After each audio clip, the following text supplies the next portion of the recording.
예, 뉴스탑10이 준비한 3위와 8위인데요. 먼저 이 얘기부터 만나보겠습니다. 지난 토요일, 그러니까 개천절에 경찰이 보수단체 광화문 집회를 버스 300여 대로 세워서 막은 것을 두고 여야 간의 기싸움이 벌어지고 있습니다. 정당한 방역이다, 아니다, 과잉 대응이다, 이렇게 충돌을 하고 있는 건데요. 급기야 야당에서는 재인산성이라고 비판하고 나섰습니다.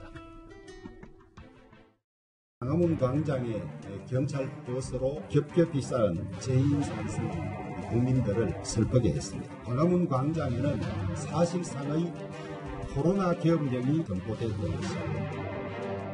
좀 과도한 표현이십니다. 방역에 책임 있는 당국으로서는 매우 적절한 조치를 취했다 이렇게 생각을 하고. 장혜철 평론가님, 이게 지금 벌써부터 좀 논란이 되고 있는 부분, 공방이 되는 부분이 야당에서 대통령의 이름을 빗대서 재인산성이라고 주장하면서 지금 이 불이 확 붙었거든요. 네, 사실 이 산성 이야기는 과거 이명박 정부 당시에 차벽이 설치된 것을 두고 그 당시 야당, 지금은 여당이죠. 민주당 쪽에서 명박산성이라고 부르면서 시작되었던 호칭인데 이번에는 덩달아 국민의힘에서 문재인 대통령의 이름을 따서 재인산성이라 부르기 시작했습니다. 그런데 이 현장 사진을 보시면 알겠지만 정말 물 샐 틈 없이 저 버스 사이로 사람 한 명 못 지나게 주차가 되어 있고요. 동원된 경찰 병력이 10,000명이 넘는다고 합니다. 그러면서 집회 시위가 광화문 일대에서는 거의 전면적으로 금지가 됐을 뿐만 아니라 무려 90여 곳의 검문소에서 보도로 통행을 하든 차량으로 통행을 하든 경찰들이 검문을 하는 풍경이 개천절 내내 풍겨졌습니다. 차를 타고 지나가더라도 차 안에 집회 시위에 동원될 물품이 있는지 없는지 일일이 확인을 했다고 하거든요. 예. 광화문과 상당히 동떨어진 곳에서도 그러한 검문 절차가 상시적으로 이루어졌는데 방역이 중요하기 때문에 정부에서 과잉 대응을 하더라도 집회 시위, 특히 대규모 집회 시위는 불허해야 한다는 것에는 동의하는 국민들이 아마 대다수일 겁니다. 그런데 모든 일에는 정도라는 것이 있는 법인데 이 개천절에 우리 정부와 경찰 병력이 보여준 저 같은 행태가 과연 민주국가에 어울리는 수준의 정도인 것이냐 아니면 선을 넘어도 지나치게 넘은 것이냐 최소한의 어떤 민주주의 국가에 사용되는 집회 시위의 자유 그리고 보도와 통행의 자유까지 일률적으로 원천 봉쇄한 것은 너무한 것 아니냐는 비판을 한번 고민해봐야 될 것 같고요. 또 한 가지 부분은 그렇다면 광화문을 제외한 다른 곳들 예를 들면 대형 놀이동산이나 사람들이 많이 모이는 곳 그리고 저 때 앞서도 언급이 있었습니다만 이낙연 당대표 같은 경우는 봉화마을 참배하면서 수많은 지지자들과 함께 어우러지는 영상이 공개됐거든요. 아니, 그런 곳에서는 코로나가 다 피해가는 겁니까? 광화문에만 코로나가 몰려있고 아니지 않습니까? 일관성이 없는 조치다라는 비판에 대해서도 정부가 새겨들을 부분은 분명히 있는 것 같습니다. 불신 검문 그리고 이 집회와 무관한 시민들마저 불편을 준 거는 과잉 대응이다라는 게 지금 야당의 주장인데 그리고 야당의 이런 재인산성 비판이 이어지면서 여당 의원들은 오늘 이렇게 반박을 했습니다. 명박산성의 경우에는 국민 생명이 상당히 위협받는 소고기 수입이 되는 거잖아요. 이것은 오히려 국민 생명을 지키려는 부분이기 때문에 매우 상황이 다르다고 봅니다. 명박산성은 국민을 막은 거고요. 또 뭐 일각에서 말하는 무슨 재인산성. 그거는 바이러스를 막은 거예요. 조상호 부대변인, 오늘 이 재인산성에 바로 여권에서 반박에 나섰는데 코로나 막은 차벽과 명박산성은 다르다. 코로나 막으려면 이런 조치는 당연한 거다라는 게 여당의 얘기입니다. 그러니까 지금 법원도 일단은 전부 다 이 개천절 집회에 대해서 드라이브스루의 경우에는 아주 엄격한 조건 하에서만 허용했고 그다음에 이제 대인들이 모이는 집회 자체는 금지시켰거든요. 그리고 경찰의 경우에는 법 집행기관이에요. 그러니까 법 집행기관으로서 이미 거기에서는 일체 집회가 불허되어 있는 상황입니다. 그렇기 때문에 그 불허되어 있는 집회나 시위를 효과적으로 통제할 수 있는 방법이 필요했을 것이고요. 그래서 2, 3인 내에 소수가 신분 확인을 받고 출입하는 그러한 출입구를 열어놓고 나머지는 막아둘 필요가 있는 게 과거에도 이렇게 집회가 불허되니까 따로 이렇게 모여가지고 결과적으로는 광화문 집회가 수만 명이 모이는 불법 집회로 변질되지 않았습니까? 그래서 과거의 전례에 비추어 봤을 때 불법 집회가 여전히 예상되기 때문에 그에 대한 적절한 그 인원 통제 조치로서 그 차벽을 세운 것이고 이거는 또 방역 수단의 일환으로서 진행된 거기 때문에 지극히 합법적인 법 집행이었다. 그렇게 말씀드리고 싶습니다. 이 경찰 차벽은요, 이제 화면이 좀 바뀔 텐데, 이 경찰 차벽은 이렇게 보시는 것처럼 이명박 정부 때, 그리고 박근혜 정부 때도 항상 등장을 했었습니다. 그런데 당시 야당이었던 민주당과 당대표였던 문재인 대통령 이렇게 경찰의 버스 차벽에 대해서 비판을 했었습니다. 영광산석 같은 근해 산성을 설치해서 국민과의 소통을 거부한 일종의 거부 선언이었습니다. 그런데 박근혜 정권은 먹고 살기 힘들다고 절규하는 국민의 목소리를 차벽으로 차단하고 당시 야당 대표였던 문재인 대통령의 발언인데 구자영 차장 당시에 SNS를 통해서 대한민국 민주주의가 정부의 반헌법적 경찰 차벽에 의해 가려먹혔다. 5년 전에 이런 발언을 했는데 이것과 지금 그 대통령이 코로나를 위해 바이러스의 창궐을 막기 위해서 했던 이것과는 절대 비교는 되는 거긴 한 겁니까? 그러니까 코로나가 있었느냐 없었느냐의 차이를 제외하고는 국민 인식은 똑같지 않지 않겠습니까? 왜 경찰 차벽이 있어야 될까요? 문 대통령이 당시에 썼던 그 SNS 문구 중에 이런 문구가 있습니다. 정통성을 가진 정부라면 그 어떤 비판의 목소리에도 귀 기울여야 합니다. 예. 문재인 정부는 말 그대로 그 여당에서 얘기하듯이 촛불혁명을 통해서 집권한 정당 아닙니까?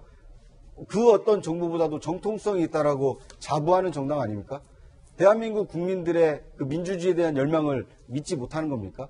물론 코로나를 막기 위한 뭐 지금 당장 급한 불을 끄기 위해서 이 경찰 차벽을 설치했다라고 해명할 수는 있지만 예. 과거에 했던 말을 되짚어 본다라면 정통성이 있는 정부라면 굳이 저런 경찰 차벽을 통해서 어떤 국민의 비판의 목소리를 막았어야 했을까? 굉장히 좀 회의적인 생각이 듭니다. 예. 네, 저는 여기서 꼭 말씀드리고 싶은 게 두 가지가 간략히 있는데 우리가 지금 차벽 역사 설명하면서 이명박 전 대통령, 박근혜 전 대통령 이야기하잖아요. 예. 근데 이 차벽의 원조는 노무현 전 대통령입니다.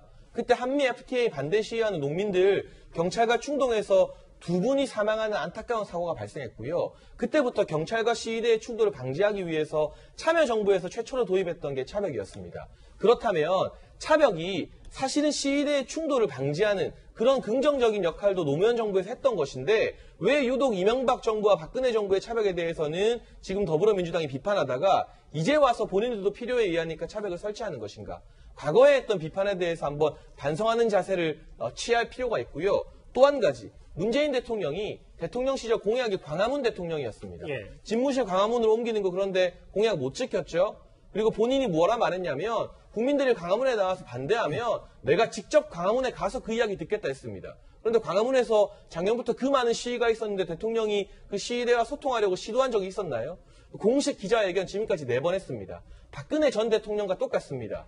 이명박 전 대통령, 노무현 전 대통령 비교해보면 가장 낮은 수치로 기자회견을 안 하는 대통령이 바로 문재인 대통령입니다. 워낙 소통을 안 하기 때문에 평소에 소통을 잘했으면 이런 차벽에 대해서 반대하는 분들도 특수 상황이니까 이해할 수 있겠다라고 고려할 수 있는데 워낙 평소에도 국민과 소통을 후보자 시절 공약과는 달리 안 하던 분이라 이런 차벽을 설치하니까 반발심도 더 커질 수밖에 없는 겁니다.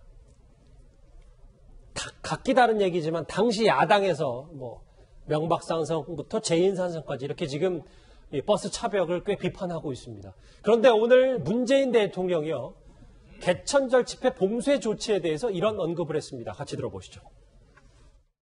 우리가 걷던 개천절 불법 집회가 코로나 재확산을 유발하지 않도록 철저하게 대비하여 빈틈없이 차단했습니다.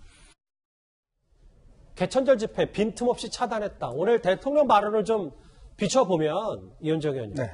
한글날에 또 보수단체가 집회 연다고 하는데 이것도 그러면 10월 3일 개천절 집회 동일하게 차벽을 설치하고 하겠다라는 걸로 좀 읽혀질 수 있는 겁니까? 사실 문재인 대통령이 그동안 기회했을 때마다 이 정부는 어떤 면에서 보면 촛불 정신을 하면서 등장한 정부다. 또 민주화의 적통을 갖고 있다. 사실 뭐 이 정부의 주요 인사들이 대부분 민주화 운동에 헌신했던 사람들로 되어 있지 않습니까?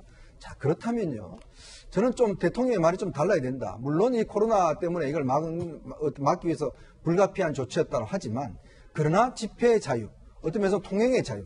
사실 저 같은 경우도요. 토요일날 여기 토요 랭킹쇼 방송을 오다가 검문 5번 당했어요. 갈 때도 5번 당하고.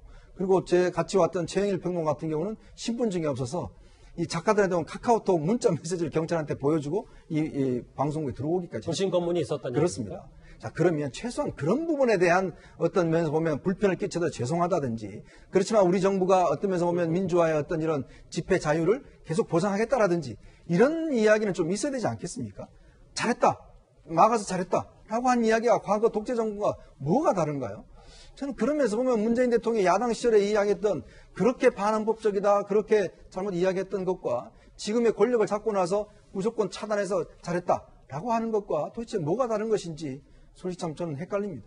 일단 뭐 보시는 것처럼 개천절 집회는 지나갔고요. 이제 관건은 돌아오는 금요일 10월 9일 한글날입니다. 그런데 일부 보수단체가 한글날 도심 집회를 재추진하려 하면서 다시 긴장감이 고조되고 있습니다. 문재인 정권의 호갑에 맞서는 길은 그나마 집회 결사의 자유를 통해서 할 수밖에 없다는 이런 절박함에서 또 한글날 집회 신고를 한다는 말씀을 드립니다. 이번 한글날에도 52건의 시민 이상 집회가 지금 신고되어 있는데 서울시는 서울지방경찰청과 같이 협의해서 집회에 대해서는 원천 차단을 위해서 공동 대응할 계획입니다. 근데 조상호 부대변인 다른 시각도 있더라고요. 그러니까 과도한 기본권 제한이다, 왜 과잉 대응하냐라는 얘기도 있지만, 아니 그러면 개천절도 그랬는데 한글날 그럼 이번엔 좀 집회 안 하면 되지라는 얘기들도 좀 나오는 것 같습니다. 예, 사실은 뭐 아까 장혜철 평론가님이 말씀하셨는데 이게 뭐 노무현 정부 때 처음으로 뭐 차벽을 세웠다 그렇게 말씀을 하셨는데 뭐 그건 아니고요. 원래 차벽을 종종 활용해 왔습니다. 근데 오히려 그때 노무현 정부 때는 사실은 농민 사망 사건으로 당시 경찰청장이 허준영 경찰청장이 옷을 벗었거든요. 그러니까 안전하게 집회 시위가 벌어지면 경찰은 시민들의 안전을 최우선으로 확보하고 적절하게 집회 시위가 통제되도록 안전관리를 해야 되는데 그 부분에 대한 의무를 다하지 못했다 그래서 당시 경찰 총수를 옷을 벗겼습니다. 그러니까 그런 정도로 국민의 안전을 되게 중시한 정부였고요. 지금 이번에도 마찬가지인 게 사실은 뭐 누누이 말씀드리지만 기본권 중에 기본권이 국민의 생명과 안전입니다. 국민의 생명과 안전이 담보되지 않는 그 어떤 기본권도 존재하지 않거든요. 그렇기 때문에 우리가 사실은 전쟁 같은 위급한 상황이 벌어지게 되면 굉장히 많은 기본권 제한을 하지 않습니까? 집회 시위도 원칙적으로 금지하고요. 그런데 지금 21세기의 경우에 가장 인류에게 위협이 되는 그 존재가 무엇입니까? 전쟁 이상으로 감염병이 그 위험을 주는 인류의 생존을 위협하는 존재라고 인식하고 있거든요. 그렇기 때문에 그 감염병에 적극적으로 대처하는데 그 부분에 대해서 지금 벌써 추석, 그 전에 개천절, 또 곧이어 이제 한글날로 이어지는 사람들이 집단으로 모이는 이런 휴일들이 연이어 있는 상황입니다. 그러니까 그렇기 때문에 더더욱 이런 그 연이은 휴가 상황인 경우에는 집회나 시위가 금지됨으로써 확산을 원천적으로 차단할 필요가 있다는 겁니다. 장혜철 평론가님, 일단 경찰청장 얘기는 필요하다면 다시 차벽을 세우는 것도 검토하겠다라고 한글날에 얘기를 하고 있거든요. 그런데 여긴 이렇고 다음 화면을 좀 보겠습니다. 그런데 만약에 이런 얘기도 있더라고요. 정부 당국이 방역이 우선이란 논리였다면 광화문 광장만 막을 게 아니라 이렇게 꽤 많은 인파가 몰렸던 서울대병원이나 일부 놀이시설도 막았어야 되는 거 아니냐라는 논리도 나오는 것 같습니다. 제가 아까 말씀드렸잖아요. 코로나 바이러스가 광화문에만 머무는 바이러스냐고. 그 많은 지지자들이 모였던 이낙연 대표가 방문했던 봉화마을에는 굉장히 사람들 많이 밀집했던데 안 위험합니까? 서울대공원 주차장 만차였잖아요. 주요 수도권의 놀이공원 자리가 없어서 놀이기구 하나 타는데 2시간, 3시간 대기가 걸렸다는 언론 보도를 봤습니다. 놀이공원에는 코로나 바이러스가 피해가 나요? 대형 쇼핑몰은 어떻죠? 이렇게 경찰 병력을 10,000명 이상 동원할 정도로 비상 상황이라면 당연히 그러한 대중 밀집 시설에 대해서도 공휴일 같은 특정한 날에는 정부에서 양해를 구하고 뭔가 봉쇄 조치를 취하던 아니면 최소한 입장하는 인구에 제한을 하는 그러한 조치를 취하는 게 마땅하다고 보고 유독 광화문에 대해서만 특히나 이 반정부 시위, 정부에 반대하는 시위라는 분들에 대해서만 집중적으로 과도하게 검열을 하기 때문에 문제가 있다. 이런 비판의 목소리가 더 많이 나오는 게 아닌가 싶고요. 그리고 한글날에 집회를 계획하고 있는 분들도 이게 법원에서 어떤 판결이 나올지 모르겠습니다만 어쨌든 이 준법 정신을 지키는 것은 또 중요한 원칙이기 때문에 그럼요. 법이 정한 테두리 안에서 정말 법이 정한 테두리 안에서 원칙을 지키면서 시위하는 모습을 국민들에게 계속 보여준다면 당국에서도 이를 과도하게 막을 명분이 점차 사라지고 국민들도 그분들의 목소리에 조금 더 귀를 기울이는 계기가 되지 않을까 싶습니다. 필요하다면 한글날 집회도 보수단체 집회도 개천절 집회처럼 원천 봉쇄하겠다는 얘기까지 이번 주제에서 정리를 해봤습니다.